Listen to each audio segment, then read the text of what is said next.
యుక్తః కర్మఫలం త్యక్త్వా శాంతిమాప్నోతి నైష్ఠికీం అయుక్తః కామకారేణ ఫలే సక్తో నిబధ్యతే యుక్తః కర్మఫలం త్యక్త్వా శాంతిమాప్నోతి నైష్ఠికీం అయుక్తః కామకారేణ ఫలే సక్తో నిబధ్యతే. యుక్తుడైనటువంటి వాడు, యుక్తుడైనటువంటి వాడు కర్మఫలం త్యక్త్వా, కర్మఫలాన్ని విడిచిపెట్టేసేసి నైష్ఠికీం శాంతిమాప్నోతి, అతనికి ఎలాంటి శాంతి లభిస్తుందట?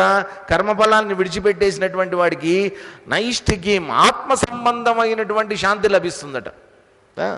లభించి ఆప్నోతి పొందుతాడట. కానీ అయుక్త, ఇక్కడ యుక్తుడి గురించి చెప్పారు ముందు. అయుక్త అంటే కంట్రోల్ అనేటువంటిది లేనటువంటి వాడు, నిగ్రహం లేనటువంటి వాడు, యోగం ఆచరించినటువంటి వాడు కామకారేణ, కామం వల్ల, కోరికలు అనేటువంటి వాటి వల్ల ఏమవుతాడట? ఫలే సక్త నిబధ్యతే, ఫలంతో సక్తభావాన్ని పొందుతాడట. నిబధ్యతే, ఎప్పుడైతే ఫలంతో సంగం పెట్టుకున్నాడో బంధించబడతాడు. అంటే ఒక పశువుని తాడుతో బంధించినట్టు ఈ కర్మ ఫలాలు ఏం చేస్తాయంటే మానవుణ్ణి ఈ జగత్తులో బంధించి వేస్తాయి, కదలకుండా చేసేస్తాయి. ఒక ఊరి బిగించినట్టే, ఇంకెక్కడికి కదలలేమన్నమాట. కానీ దానికి ముందేం చెప్తున్నారు? ఎవరైతే యుక్తుడైనటువంటి వాడు ఉన్నాడో అటువంటి వాడు మాత్రం పొందేటటువంటి శాంతిం నైష్ఠికీం. కాబట్టి మానవుడు సహజంగా కోరుకునేటటువంటిది ఏంటంటే సామ్యస్థితి. మనందరం మామూలుగా సామ్యస్థితిలోనే ఉంటాం, ఎప్పుడు కూడా సామ్యస్థితిలోనే ఉంటాం. శాంతంగా ఉండటం అనేటువంటిది మన యొక్క సహజ లక్షణం. కాకపోతే ఏం జరుగుతుంది? మన యొక్క కోరికల వల్ల, మన నుంచి మనం దూరం అయిపోవటం వల్ల మనలో ఉన్నటువంటి శాంతికి మనమే దూరం అయిపోతుంటాం. ఎవరో దూరం చేయకల్లా, మనకి మనమే, మనం కోరికలు పెంచుకోవటం వల్ల మనకి మనమే శాంతి నుంచి దూరం అయిపోయి అలజడులకి లోనవుతూ ఉంటాం నిరంతరం. కాబట్టి యుక్తుడైనటువంటి వాడికి అయుక్తుడైనటువంటి వాడికి తేడా చెప్తున్నారు. యుక్తి అంటే ఏంటి? తన బుద్ధిని ఉపయోగించి తను చేయవలసినటువంటి కర్తవ్యంలో ఉన్నటువంటి కర్మఫలాలన్నింటినీ కూడా విడిచిపెట్టి యుక్తంగా ఉన్నటువంటి వాడు, తగిన విధంగా తన బుద్ధిని ఉపయోగించి కర్మలను ఆచరించేటటువంటి వాడు. అతను కర్మఫలం నుంచి దూరంగా ఉంటున్నాడు కాబట్టి శాంతిం, శాంతి, శాంతి. కాబట్టి ప్రపంచం పట్ల మనం ఎంత దూరంగా ఉంటే అంత శాంతి, ఎంత తగిలించుకున్నామో అంత అశాంతి అని చెప్పి తర్వాత చెప్తున్నారు చూడండి. సర్వకర్మాణి మనసా సన్యస్యాస్తే సుఖం వశీ నవద్వారే పురే దేహి నైవ కుర్వన్న కారయన్ సర్వకర్మాణి మనసా సన్యస్యాస్తే సుఖం వశీ నవద్వారే పురే దేహి నైవ కుర్వన్న కారయన్. వశీ, వశీ అంటే ఎవరు? వశంలో ఉన్నటువంటి వాడు, వశంలో పెట్టుకున్నటువంటి వాడు, తనను తాను వశంలో ఉంచుకున్నవాడు అంటే నిగ్రహవంతుడైనటువంటి వాడు. దేహి, ఈ దేహంలో ఉండేటటువంటి వాడు. సర్వకర్మాణి మనసా సన్యస్య, అన్ని కర్మల్ని కూడా మనసా సన్యస్య, కర్మలో ఆపేయి, కర్మలు చెయ్యొద్దు, చెయ్యకూడదు, కర్మఫలాలను విసర్జించు అని చెప్పడంలో ఇక్కడ ఎలా చేయమని చెప్తున్నారు? మనసా, మనస్సును ఉపయోగించు. ఎందుకని? నీ కర్మల యొక్క ఫలాలన్నింటినీ స్వీకరించేది నీ మనసు కాబట్టి. అన్ని కర్మ ఫలాలని ఎవరు స్వీకరిస్తారు? మనస్సు. కర్మ ఫలం అనేటువంటిది ఒకటి చెప్పండి. ఇప్పుడు ఏదైనా ఒక ఇన్సిడెంట్ తీసుకుందాం. నేను ఒక పని చేశా, ఆ పని చేసిన తర్వాత నాకు ఒక ఫలితం వచ్చింది. ఆ ఫలితము అనుభవాన్ని నేను ఎక్కడ పొందుతున్నా? మనసులో పొందా కదా. ఫలితం యొక్క అనుభవాన్ని నేను నా మనసులో పొందుతా. నేను పాస్ అయ్యా, నేను చేరుకున్నా, నేను సాధించా, ఇదంతా ఏంటి? నా మనసులో జరిగేటటువంటి ఆలోచన. కాబట్టి ఈ మనసులో జరిగేటటువంటి ఆలోచన కోసం అని చెప్పి నేను తాపత్రయపడుతున్నా ఇంతకాలం. అందుకని నేను కనుక విజయం సాధిస్తే నా మనసులో ఉండేటటువంటి ఆలోచనలు నాకు తృప్తినిస్తాయి, శాంతినిస్తాయి అని నేను అనుకుంటా. ఇక్కడ ఏం జరుగుతుంది? నవద్వారే పురే దేహి. దేహి ఎక్కడున్నాడు? దేహంలో ఉన్నాడు. ఈ దేహానికి ఎన్ని రకాలైనటువంటి ద్వారాలు ఉన్నాయి? 9 రకాలైనటువంటి ద్వారాలు ఉన్నాయి. ఈ నవద్వారాలతో కూడుకున్నటువంటివి అంటే 2 చెవులు, 2 కళ్ళు, 2 ముక్కులు, 2 నాస్ట్రిల్స్ అన్నమాట. మొత్తం 6, నోరొకటి 7 కదా. పాయుపస్థలు విసర్జనావయవాలు 2.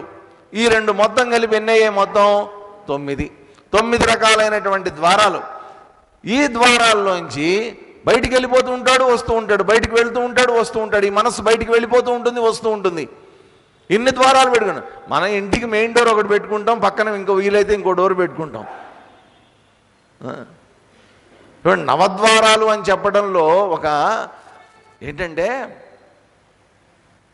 జన్మతః మానవుడు శాంతితోనే పుడుతున్నాడు, శక్తితోనే పుడుతున్నాడు.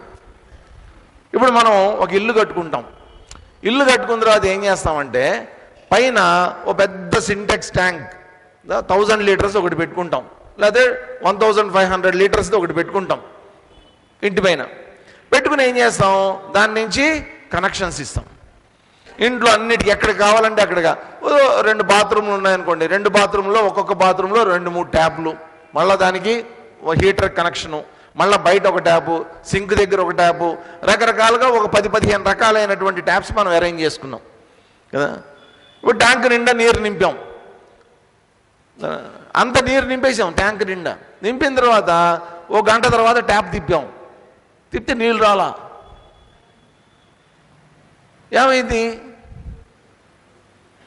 ట్యాంక్ అంతా నింపాం, ట్యాంక్ బయట నుంచి నీళ్లు కూడా కింద పడ్డాయి, అది చూసి ఆపేసాం కూడా. 1 గంట తర్వాత చూస్తే ట్యాప్ తిప్పితే నీళ్ళు రావట్లా. ఏంట్రా అంటే, మీకు తెలియకుండా ఎక్కడో ట్యాప్ ఓపెన్ అయిపోయింది. అప్పుడప్పుడు మా ఇంట్లో కోతులు ఓపెన్ చేస్తుంటాయి. నేనేమో ఇంట్లో ఉంటా, ఆ కోతులు వస్తాయి, కోతులు వచ్చి ఓపెన్ చేసిపోతాయి. అవి ఓపెన్ చేసిన తర్వాత నాకు ఇంట్లో ఉండి తెలియదు, ఒక్కొక్కసారి మొత్తం వాటర్ అంతా లీక్ అయిపోతుంది. పొద్దున్నే కదా ట్యాంక్ నిండా నింపాను, ఇప్పుడు చూస్తే నీళ్ళేవేంటి? అప్పుడు నేను వెతకాలన్నమాట, ఎక్కడో ఓపెన్ అయింది. అప్పుడు మోటార్ ఆన్ చేస్తే ఎక్కడో కారిపోతూ ఉంటుంది, అది వెళ్ళి ఆఫ్ చేసుకోవాలి. ఇట్లాగా మన ఇంట్లో ట్యాప్ లీక్ అవుతుంది. మానవుడికి 9 ట్యాపులు, 9 చోట్ల నుంచి మొత్తం శక్తి, శాంతి మొత్తం అంతా లీక్. నవద్వారే పురే దేహి. ఇన్ని రకాలైనటువంటి ద్వారాల్లోంచి మొత్తం నీ శక్తి, శాంతి అంతా కూడా నువ్వు పోగొట్టుకుంటూ ఉంటే, అందుకని ఏం చేయమన్నారు? ఈ 9 రంధ్రాలు, ఈ 9 ద్వారాలు ఏవైతే ఉన్నాయో ఇవన్నీ ఎక్కడ కనెక్ట్ అయి ఉన్నాయో చూడు. ఎక్కడ కనెక్ట్ అయి ఉన్నాయి ఇవన్నీ కూడా? అక్కడ మెయిన్ కంట్రోల్ ఉంది. వీటిల్లోంచి లీక్ కాకుండా ఉండాలంటే ఏం చేయాలి? పైన ఉన్న మెయిన్ వాల్వ్ క్లోజ్ చేయాలి. ఆ మెయిన్ వాల్వ్ క్లోజ్ చేయటమే నిజమైనటువంటి యోగం అండి. అక్కడే కంట్రోల్లో పెట్టేసేయాలి. ఎక్కడో ఒక దాంట్లోంచి వదిలేస్తే లీక్ అయిపోతూ ఉంటుంది ఇదంతా. ఈ 9 రకాలైనటువంటివి ఒక చోట మనసా. అందుకనే మనస్సు. ఎక్కడ ఈ కర్మలన్నిటి యొక్క ఫలితాలన్నీ నీకు ఎక్కడ తెలియబడుతున్నాయి? నీ మనస్సుల్లో తెలియబడుతున్నాయి. కాబట్టి వీటినన్నింటినీ ఎలా నిగ్రహిస్తావు? మనసా నియమ్య. ఈ కంట్రోల్ అనేటువంటిది నీ మనసులో పెట్టు. అక్కడ వాల్వ్ అనేటువంటిది పెట్టి దాన్ని రెగ్యులేట్ చేసుకో. నీకు కావలసినప్పుడు ఓపెన్ చేయి, అక్కర్లేనప్పుడు క్లోజ్ చేసి పారే. ఒక్కొక్క ఇంద్రియాన్ని ఎంతకని కంట్రోల్ చేస్తావు? అందుకని మనసును నువ్వు కంట్రోల్లో పెట్టుకో. అప్పుడు అన్ని ఇంద్రియాలు ఆటోమేటిక్గా కంట్రోల్లో ఉంటాయి కదా. కాబట్టి మనం బాహ్యంలో వ్యవహారాలు చేస్తున్నంతసేపు, ప్రపంచంలో మనం చేసేటటువంటి కర్మలు ఆచరిస్తున్నంతసేపు ఏదో ఒక రకంగా ఈ 9 ద్వారాలని ఉపయోగిస్తూనే ఉంటాం. ఈ 9 ద్వారాలే మనకి బయటికి వెళ్ళడానికి, లోపలికి రావడానికి, కర్మలు చేయడానికి, కర్మ ఫలాలు అనుభవించడానికి మార్గాలుగా మనకు ఉపయోగపడుతూ ఉంటాయి. కాబట్టి వీటన్నిటినీ కూడా విచ్చలవిడిగా వాడేస్తున్నాం మనం. వాటి మీద మనకు ఒక కంట్రోల్ కానీ ఒక రెగ్యులేషన్ కానీ ఏం లేవు. ఎందుకని? ఇంతకాలం నాకు అసలు మనసు అనేటువంటిది ఈ అనుభవాల్ని పొందుతోంది, మనసు అనేటువంటిది దీన్ని కంట్రోల్ చేస్తుంది అనేటువంటి సంగతి నాకు తెలియక, తెలిసినటువంటి యుక్త, తెలిసినటువంటి యోగి ఏం చేస్తాడు?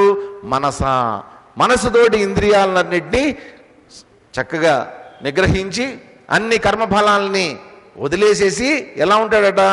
సుఖం. అతనికి లభించేటటువంటిది ఏంటట? సుఖం లభిస్తున్నటువంటి వాడు. సుఖం వశి, ఈజీగా కంట్రోల్లో పెట్టుకోగలుగుతాడు అతను కదా అని చెప్పిన తర్వాత నా కుర్వన్ నా కారయన్ ఏవ, అతను కర్మలు చేసేటటువంటి వాడు కాదు, కర్మలు చేయడానికి కారకుడు కూడా అయినటువంటి వాడు కాదు అని చెప్తూ తర్వాత శ్లోకం చెప్తున్నారు చూడండి. న కర్తృత్వం న కర్మాణి లోకస్య సృజతి ప్రభుః న కర్మ ఫల సంయోగం స్వభావస్తు ప్రవర్తతే న కర్తృత్వం న కర్మాణి లోకస్య సృజతి ప్రభుః న కర్మ ఫల సంయోగం స్వభావస్తు ప్రవర్తతే. చూడండి, భగవంతుణ్ణి తీసుకొని వచ్చారు ఇక్కడ. ప్రభువు, ప్రభువు అంటే ఎవరు? ప్రభువు అంటే పరమాత్మ. ప్రభువులు అంటే ఎవరు? మామూలుగా ధర్మప్రభువులండి, అంటే రాజులు, చక్రవర్తులు, వాళ్ళని కూడా ప్రభువులు అంటారు. అంటే శాసించగలిగినటువంటి శక్తి కలిగినటువంటి వాడు ప్రభు. మనం ప్రభుత్వము అంటాం. ప్రభుత్వం అంటే ఏంటి? శాసనాలను తయారు చేస్తారు, ఆ శాసనాల్ని ఇంప్లిమెంట్ చేస్తారు వాళ్ళు. అందుకని ప్రభుత్వం అనేటువంటిది కావాలి. ఇక్కడ కూడా ప్రభు. ఈ విశ్వం అంతా కూడా ఎవరి యొక్క రచనలో ఉంది, ఎవరి యొక్క చెప్పు చేతల్లో ఉంది? ఇదంతా ప్రభు కదా. ఆయన, ఆ పరమాత్మ యొక్క చెప్పు చేతల్లో ఉన్నటువంటిది ఆయనట. లోకస్య కర్తృత్వం న సృజతి కర్మాణి న సృజతి. ఆయన ఈ లోకంలో కర్తృత్వాన్ని కానీ కర్మల్ని కానీ ఆయన సృజించలేదు. ఆయన కేవలం ఈ ప్రపంచాన్ని సృష్టించాడంతే. దీంట్లో ఈ మానవుల్ని కూడా సృష్టించింది ఆయనే. కానీ కర్తృత్వము కర్మ అనేటువంటిది ఆయన సృష్టించాల. జనరల్గా ఏంటంటేనండి, ఒక కంప్లైంట్ చేస్తుంటారు. ఏంటంటే, సార్ మనుషులు అన్నాక మనందరం పుట్టాం కాబట్టి పాపాలు చేస్తున్నాం. మనం పుట్టాము అంటే ఈ ప్రపంచంలో పుట్టాం. అసలు ఈ ప్రపంచమే పుట్టకుండా ఉండుంటే నేను కూడా పుట్టడం అనేటువంటిది లేదు కదండి. అసలు ఈ ప్రపంచాన్ని ఎవరు సృష్టించారు? భగవంతుడు సృష్టించాడండి. కాబట్టి తప్పంతా ఎవరిది? భగవంతుడిది. తప్పులు చేసేదేమో నేను, వాటికి కారణాన్ని ఎవరిని చూపిస్తారు? ఫైనల్గా అంతా ఆయనండి. ఆయన సృష్టించాడండి. ఆయన సృష్టించడం వల్ల సృష్టి వచ్చిందండి. దాంట్లో నేను అనవసరంగా పుట్టానండి, నేను అనవసరంగా పాపాలు చేస్తున్నానండి. అసలు ఆయన సృష్టి చేయకపోతే నేను పుట్టేవాడిని కాదు, ఈ పాపాలు అనేవి నాకు అంటేనే అంటేవి కాదు, నేను పుట్టే ఉండేవాడినే కాదు అని మొత్తానికి తన తప్పులు ఏం చేస్తారంటే భగవంతుడి మీద వేస్తారు. అందుకని ఇక్కడేంటి క్లారిఫికేషన్ ఇస్తున్నాడు. బాబు, భగవంతుడు సృష్టించాడు కాదనట్లేదు, కానీ కర్మలని కానీ కర్తృత్వాన్ని కానీ ఆయన సృష్టించలేదు, నువ్వు సృష్టించుకున్నావు. నీ మనసు సృష్టించుకుంది. ఈ అహంకారము, నాది, ఇదంతా నువ్వు సృష్టించుకుంది. కర్తృత్వం ఎక్కడుంటుందో భోక్తృత్వం కూడా అక్కడ ఉంటుందండి. నేను కర్తని అని అన్న చోటల్లా ఫలితం అనేటువంటిది కూడా నాదే అనే భావన ఉంటుంది. కర్తృత్వము, భోక్తృత్వము. అహం అన్న చోటల్లా కూడా మమ అనేటువంటిది ఉంటుంది. నేను అనేటువంటి వాడు ఉన్న ప్రతి చోట కూడా నాది అనేటువంటిది కూడా ఉంటుంది. కాబట్టి నేను నాది నేను కర్మ చేశాను, కర్మఫలం నాది అనేటువంటి ఒక చక్రంలో ఇరుక్కుపోయినటువంటి వాడు ఇంకా బయటికి రాలేడు. ఇది యాక్చువల్గా భగవంతుడు సృష్టించినటువంటిది కానే కాదు, సృష్టి చేయడం మాత్రమే ఆయన బాధ్యత అని చెప్పి కర్మఫల సంయోగం స్వభావస్తు ప్రవర్తతే. మరి ఈ మానవుడు కర్మఫలాలతో ఇన్ని సంబంధాలు పెట్టుకుంటున్నాడు కదా. భగవంతుడు సృష్టించినప్పటికీ, భగవంతుడు సృష్టిలో ఇవన్నీ లేనప్పటికీ కూడా చేస్తున్నాడు మానవుడు, కర్మలు చేస్తున్నాడు, కర్మఫలాలతో సంగం పెట్టుకుంటున్నాడు. ఎందుకని? స్వభావస్తు ప్రవర్తతే. ఇది మానవుడి యొక్క స్వభావం అయ్యా. స్వభావ సిద్ధంగా నా లోపల ఉన్నటువంటి సంస్కారాలకు అనుగుణంగా, నా లోపల ఉన్నటువంటి వాసనలకు అనుగుణంగా నేను చేసుకుంటూ పోతున్నాను తప్ప దీంట్లో భగవంతుడి యొక్క ప్రమేయం అనేటువంటిది ఏదీ లేదు.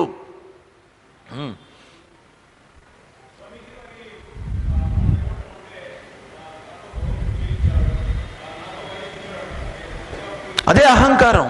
నాతో భగవంతుడు చేయించాడు, నాతో భగవంతుడు పలికించాడు అంటే ఏంటంటే ఒక్కొక్కసారి సరెండరింగ్ నేచర్ అంటారు. ఒక్కొక్కసారి కొంతమంది ఏం చేస్తారంటే, కరెక్ట్, ఇప్పుడు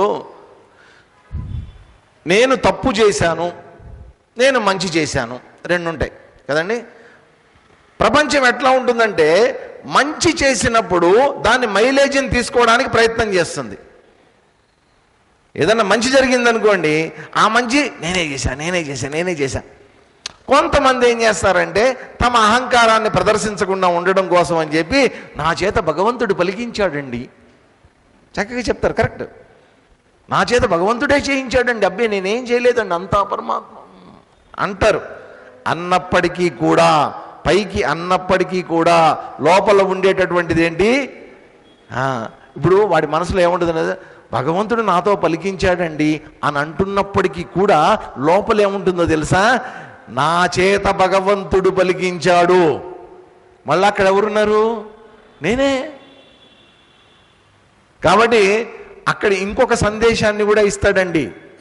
లోపల హిడెన్గా ఇంకో సందేశం ఉంటుందన్నమాట. దాంట్లో నా చేత భగవంతుడు పలికించాడు అని చెప్పడంలో అర్థం ఏంటంటే నీ చేత పలికించాల, నా చేత పలికించాడు. చూసావా? నా చేత పలికించాడు, నా చేత చేయించాడు. ఇదొక అహంకారం. మళ్ళా భగవంతుడు పలికించాడా? భగవంతుడు పలికించాడండి, అంతే, అయిపోయింది. కొంతమంది ఏమంటారంటే భగవంతుడే పలికాడు అంటారు. భగవంతుడు నా చేత పలికించాడు అనే మాట వేరు, భగవంతుడే నా ద్వారా పలికాడండి అంటారు. అదొక సిద్ధాంతం. మళ్ళీ అక్కడ కూడా ఏంటి? నా ద్వారా, నేను అనేటువంటిది మళ్ళీ అక్కడ కూడా ప్రకటితం అవుతోంది. ప్రతిసారి ఆ నేను అనేటువంటిది ఉంటుంది. నేను ఉన్నాను అంటే నాది కూడా ఉంటుంది అక్కడ. ఇదొక పెద్ద చక్రం అండి, ఇదొక పెద్ద సైకిల్. దీంట్లో ఇరుక్కుపోయామంటే ఇంతే. అందుకని కర్మఫల యోగం సంయోగం స్వభావస్తు ప్రవర్తతే. ఇదంతా ఏంటంటే మానవుడి యొక్క సహజ సిద్ధంగా అతని యొక్క స్వభావాల వల్ల, అతని యొక్క వాసనల వల్ల జరిగిపోయేటటువంటిదే. కానీ ఇదంతా భగవంతుడికి ఎటువంటి సంబంధము లేదు.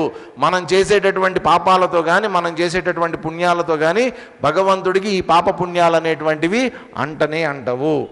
తర్వాత ఏం చెప్తున్నారు? నాదత్తే కస్యచిత్ పాపం నచైవ సుకృతం విభుః అజ్ఞానేనావృతం జ్ఞానం తేన ముహ్యంతి జంతవః నాదత్తే కస్యచిత్ పాపం నచైవ సుకృతం విభుః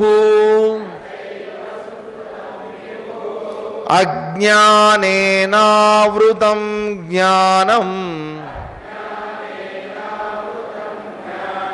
తేన ముహ్యంతి జంతవః. ఇంతకు ముందు శ్లోకంలో ప్రభు అన్నారు, ఇక్కడ విభు అంటున్నారు. ఆయనే, ఆ పరమాత్మనే, ఆ భగవంతుడినే. విభు కస్యచిత్ పాపం న ఆదత్తే. పొరపాటును కూడా నువ్వు చేసినటువంటి పాపాన్ని ఆయన తీసుకోడు. సుకృతం నచ, నువ్వు చేసినటువంటి పుణ్యాన్ని కూడా ఆయన న ఆదత్తే, ఆయన తీసుకోడు. కాబట్టి పాపపుణ్యాలు ఎవరికి? పాపపుణ్యాలు ఎవరికి? నాకు తప్ప నేను చేసినటువంటి పాపానికి భగవంతుడిని రీజన్గా చూపిస్తే ఎట్లా? నేను చేసినటువంటి పుణ్యానికి భగవంతుడిని కారణంగా చూపిస్తే ఎట్లా? పాపపుణ్యాలు నేను చేస్తున్నా కదా. జ్ఞానం అజ్ఞానేన ఆవృతం తేన జంతవః ముహ్యంతి. ఈ జ్ఞానం అనేటువంటిది ఏమైపోయిందంటే అజ్ఞానేన ఆవృతం, కప్పబడిపోయింది. దేని చేత కప్పబడిపోయింది? అజ్ఞానేన. అజ్ఞానం అనేటువంటి పొర దీన్ని ఆవరించేసింది, జ్ఞానాన్ని కప్పేసింది. కప్పేయటం వల్ల భగవంతుడు పుణ్యాన్ని స్వీకరిస్తాడు, పాపాన్ని స్వీకరిస్తాడు. నా చేత పుణ్యం చేయించేటటువంటిది భగవంతుడు, నా చేత పాపం చేయించేటటువంటిది భగవంతుడు అనేటటువంటి ముహ్యంతి, మోహంలో పడిపోయి ఉంటాడు మానవుడు. ఒకటే గుర్తుపెట్టు, ఆయన ఎవరో కోర్టులో కేసు నడుస్తోంది, మర్డర్ చేశాడు, తీసుకొని వచ్చారు ఆయన్ని. తీసుకొని వచ్చిన తర్వాత జడ్జి గారు అడిగారు, ఏమయ్యా నువ్వు చేసావా, ఈ తప్పు చేసావా, ఈ మర్డర్ చేసావా అన్నాడు.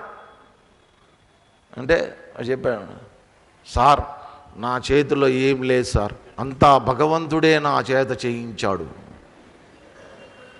సో ఎవరి మీద నెట్టేశాడు? భగవంతుడి మీద నెట్టేశాడు. అంతా భగవంతుడే నా చేత చేయించేశాడు సార్. భగవంతుడు సర్వవ్యాపి, సర్వాంతర్యామి, ఆయనే అంతటా ఉన్నాడు, నాలో ఉన్నది ఆయనే. కాబట్టి నేను చేసినటువంటి కర్మలకి, కర్మ ఫలాలకి అన్నీ ఆయనే కారణం. కాబట్టి నా తప్పేమీ లేదు సార్, భగవంతుడే చేయించాడు సార్.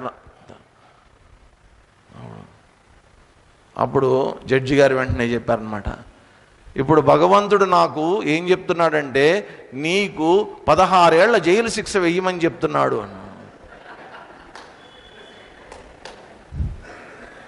నాకు చెప్తున్నాడు భగవంతుడు. ఇప్పుడు నువ్వు చేయనప్పుడు నువ్వు భగవంతుడు చేశాను నువ్వు అంటున్నావు. ఇప్పుడు నేను నీకు 16 ఏళ్ల శిక్ష వేస్తున్నా. ఈ 16 ఏళ్ల శిక్ష వేస్తున్నటువంటిది నేను కాదు నాయన, భగవంతుడు వేస్తున్నాడు, అనుభవించు. ఇప్పుడు ఇది తీసుకున్నప్పుడు అది కూడా తీసుకోవాలి కదా, ఖచ్చితంగా తీసుకొని తీరాలి.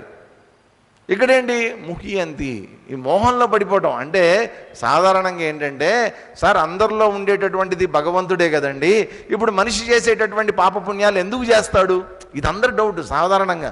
మరి అందరిలోనూ భగవంతుడే ఉన్నప్పుడు మనుషులు ఎందుకు తప్పులు చేస్తారు, మనుషులు ఎందుకు పాపాలు చేస్తారు? లోపల ఉండే భగవంతుడు ఏం చేస్తున్నాడయ్యా, ఇది కదా మనం అడిగేది. లోపల భగవంతుడు ఉన్నాడని నువ్వే అంటున్నావు, ఏం చేస్తాడు ఆయన లోపల కూర్చుని ఊరికినే? ఎందుకున్నట్టు ఆయన ఉంటాడు, ఆయన ఉంటాడు అంతే. ఇప్పుడు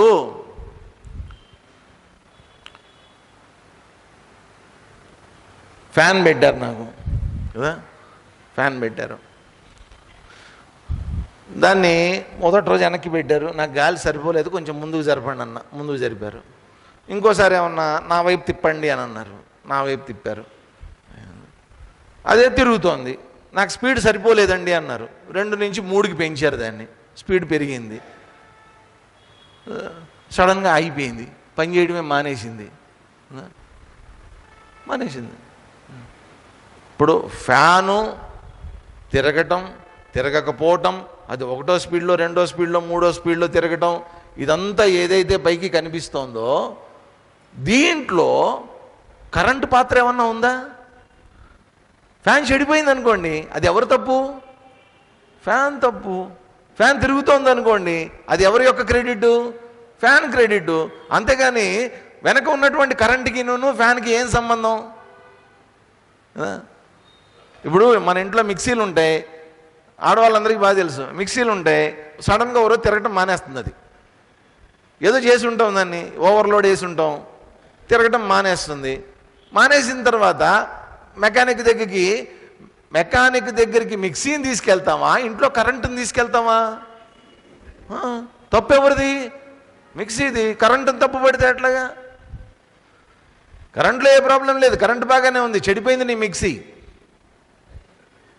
నేను అంతే, నా లోపల ఉన్నటువంటి సహజంగా ఉన్నటువంటి ప్రేరణ వల్ల నేను కర్మలు అనేటువంటివి ఆచరిస్తున్నాను తప్ప వాటి యొక్క పాపపుణ్యాలు అనేటువంటివి నేను స్వీకరించాల్సిందే తప్ప ఇందుట్లో నన్ను సృష్టించినటువంటి భగవంతుడు కానీ, ప్రపంచాన్ని సృష్టించినటువంటి భగవంతుడు కానీ ఆయనకి ఏం ప్రమేయం ఉంది?